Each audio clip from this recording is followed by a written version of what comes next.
Ljudje nimajo radi, če njim probajo kaj prodati, ampak vsi radi kupujejo. Pri kom pa radi kupujejo?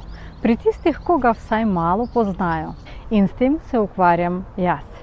Posnamem intervjuji, podcaste, osebne zgodbe.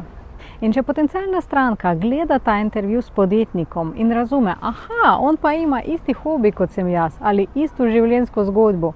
In takrat, ko ta stranka bo potrebovala ta uslugo ali blago, katerem se ukvarja ta podjetnik iz mojega intervjuja, bo to naročila točno pri njemu.